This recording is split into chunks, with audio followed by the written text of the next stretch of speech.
متلازمة ويليامز هي نقيضة التوحد، وهي حالة طبية نادرة تصيب صاحبها بحب شمولي غير مشروط تجاه الجميع. فإذا شاهدنا طفلا لا يستطيع ردع نفسه عن عناق الآخرين ولا يخاف الغرباء ويحب جميع الناس على حد سواء، فيجب أن نعتبر الأمر جميلا، لكنه ليس كذلك دوما.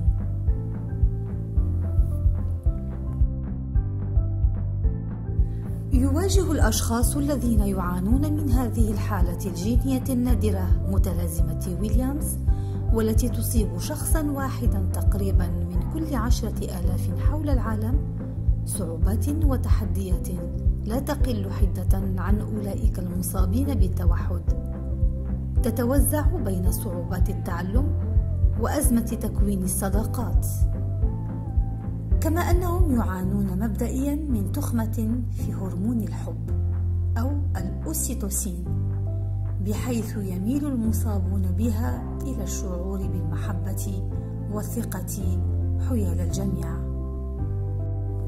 وقد اكتشف جون ويليامز طبيب أمراض القلب من نيوزيلندا هذه الحالة في الستينيات، حيث يتسبب بها غياب بسيط للجينات في الصبغية السابعة، كما أن مرضى متلازمة ويليامز لهم ملامح وجه محددة، فيكون الجبين عريضا والأنف قصيرة والخدود منتفخة والفم واسع.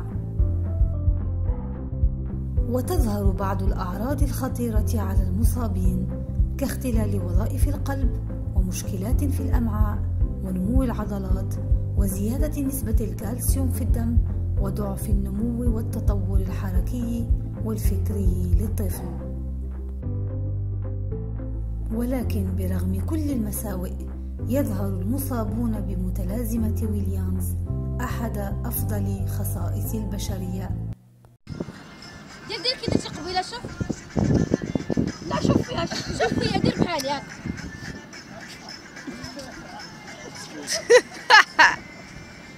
كويسه شوف الكسودور.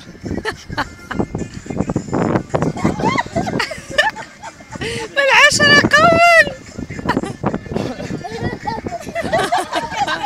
عاوديها، قال لي عاوديها عاوديها، قال لي عجبتك الحركات اللي كدير.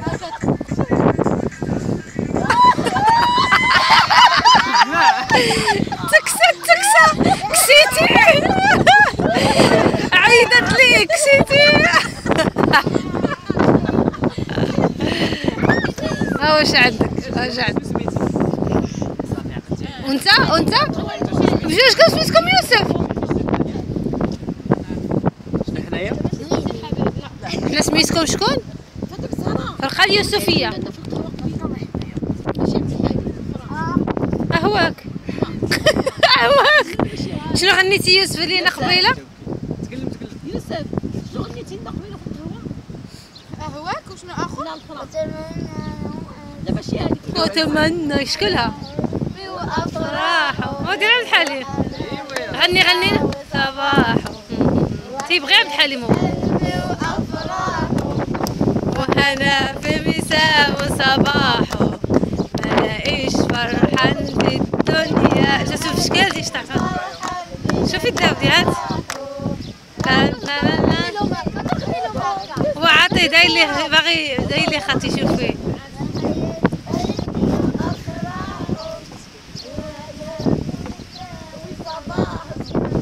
ديري هكا، قال لها ديري هكا. زعما نخمينا ماشي غير.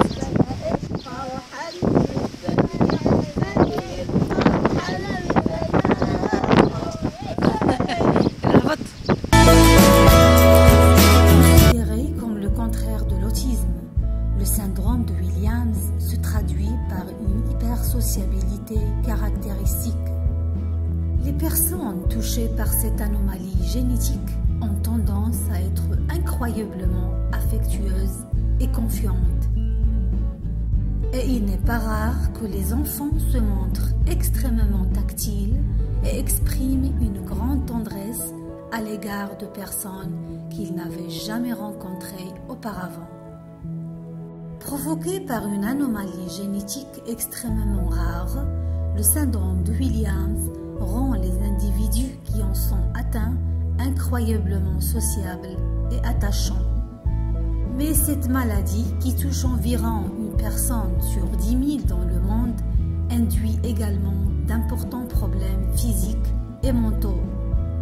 Causée par une minuscule anomalie génétique, caractérisée par la perte d'un petit fragment de chromosome, le syndrome de Williams se traduit notamment par une production d'ocytocine, aussi appelée hormone d'amour, largement supérieure à la moyenne, et un fonctionnement anormal de l'amygdale, partie du cerveau impliquée dans le traitement des signaux sociaux, ce qui expliquerait pourquoi la plupart des personnes en étant atteintes ont tendance à être extrêmement sociables et expressives et se montrent très peu méfiantes à l'égard des inconnus.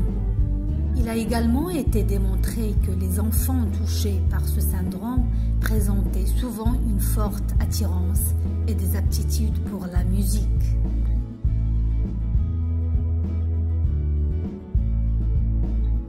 Si nous, les parents d'enfants atteints du syndrome de Williams, sont nombreux à témoigner de l'incroyable joie de vivre et de l'affection qu'il nous apporte au quotidien, cette maladie induit malheureusement de nombreux problèmes physiques et mentaux.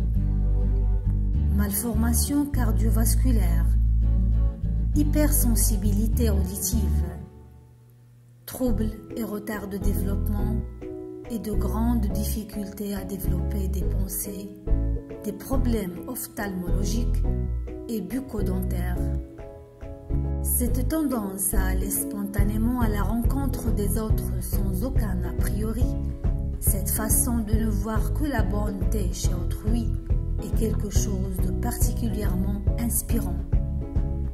Avec les soins et le soutien adaptés, ces personnes peuvent vivre une vie longue et heureuse en répandant la joie autour d'elles et en faisant ressortir ce qu'il y a de meilleur en nous. Avec les soins et le soutien adaptés, ces personnes peuvent vivre une vie longue et heureuse en répandant la joie autour d'elles et en faisant ressortir ce qu'il y a de meilleur en nous.